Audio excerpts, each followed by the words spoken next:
TVN 7 के Hindi news bulletin में आपका स्वागत है। मैं हूं मोहसिन अहमद खान और मैं हूं साक्षी सूर्यवंशी। चलिए शुरुआत करते हैं फटाफट खबरों से। दक्षिण मध्य रेल ने हैदराबाद बीकानेर हैदराबाद विशेष गाड़ी चलाने की घोषणा की है। 20 नवंबर से ये गाड़ी हैदराबाद से रवाना होकर सिकंदराबाद मार्ग से होते हुए नांदेड़ हिंगोली मार्ग से जोधपुर नाकू स्थान पर रुकेगी। 23 नवंबर को गाड़ी संख्या 0703 आज इस मार्ग से हैदराबाद वापस होगी। परभणी जिला पुलिस अधीक्षक कार्यालय में मोटरसाइकिल पर आने वाले अधिकारी कर्मचारियों के लिए हेलमेट अनिवार्य किया गया। अतिरिक्त पुलिस अधीक्षक मोमक्का सुदर्शन ने इस मामले में आदेश जारी किए।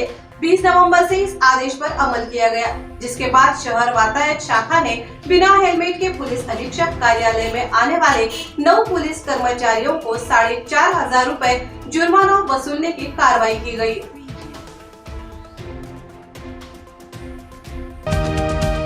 परभणी शहर के यूसुफ कॉलोनी निवासी मौलाना निसार के घर में आग लगने की घटना शनिवार को सुबह 11 बजे के समय घटी। मौलाना निसार का परिवार शनिवार को सुबह हैदराबाद के लिए रवाना हुआ था। उनके पड़ोसियों ने घर से धुआं निकलता देखा और ताला तोड़कर आग बुझाई। इस आग में घर की सभी मोटरसाइकिल तथा अन्य वस्तुएं जलकर खाक हो गई, जिसमें लगभग 2 लाख रुपए का नुकसान होने का अंदाज जताया गया है।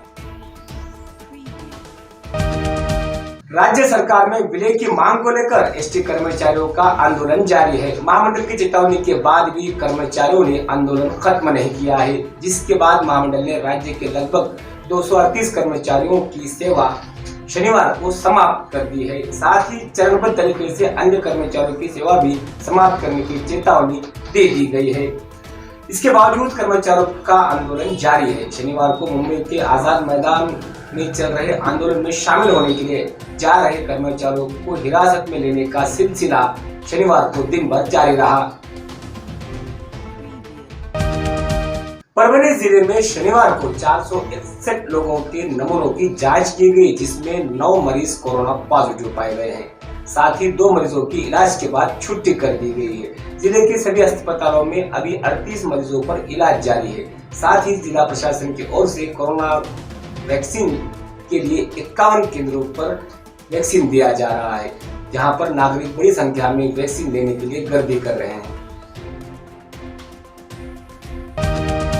बारिश के बाद परभणी शहर में सड़कों की हालत खस्ता हो गई है। शहर की लगभग सभी सड़कों पर गड्ढे बन गए हैं, जिसके चलते नागरिकों को यातायात में समस्या आ रही है। खराब सड़कों के कारण शहर के नागरिकों को पीठ दर्द, कमर दर्द, मनकों की समस्याओं का सामना करना पड़ रहा है।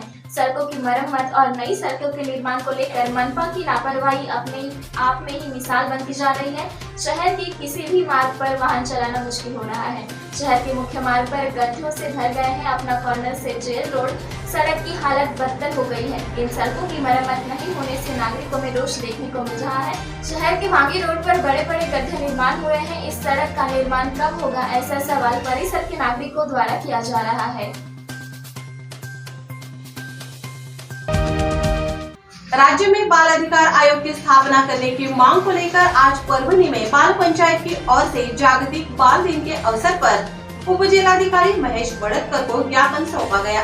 महाराष्ट्र राज्य में बाल अधिकार आयोग की स्थापना की जाए, परभणी शहर में मैदान, गार्डन और आरक्षित जगह का संरक्षण और विकास किया जाए। ग्राम स्तर से लेकर जिला स्तर तक पंचायत की स्थापना कर बाल अधिकार का संरक्षण किया जाए।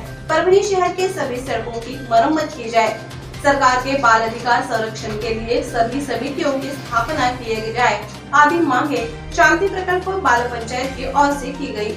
इस अवसर पर शांति प्रकल्प की लता सालवी, सारंग सालवी, समीक्षा भावले, अमिता अष्टवने, प्रशिक हजारे, निकिता सालवे आदि की उपस्थिति थी।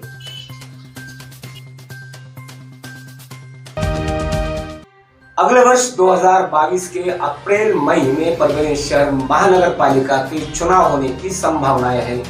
इसी के मद्देनजर परभणी में राजनीतिक दल तथा स्थानीय नेता सक्रिय हो गए हैं। परभणी शहर नगर परिषद को मनपा का दर्जा मिलने के बाद पहली बार हुए चुनाव में राष्ट्रवादी कांग्रेस ने मनपा में सत्ता हासिल की थी। इसके बाद वर्ष 2017 के चुनाव में कांग्रेस ने बहुमत हासिल कर मनपा पर अपना वर्चस्व सिद्ध किया। अगले वर्ष होने वाले मनपा के चुनाव के लिए कांग्रेस के जिलाध्यक्ष सुरेश परकुड़कर, उप महापौर भगवान वाघमारे और महानगर पालिका के सभागृह नेता सत्ता मुस्लिम कद्दावर नेता सैयद समीर उर्फ माजूराला पर कांग्रेस को सत्ता में लाने की बड़ी जिम्मेदारी होगी।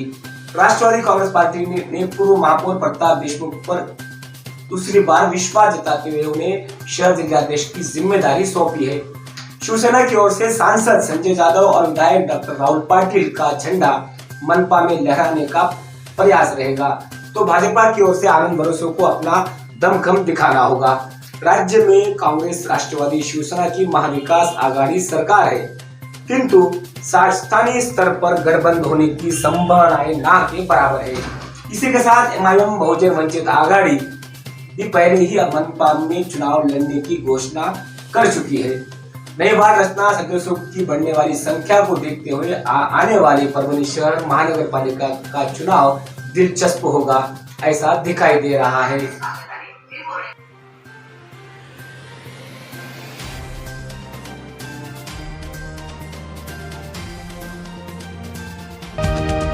तो इसके साथ ही आज की खबरों का सिलसिला यहीं खत्म हुआ।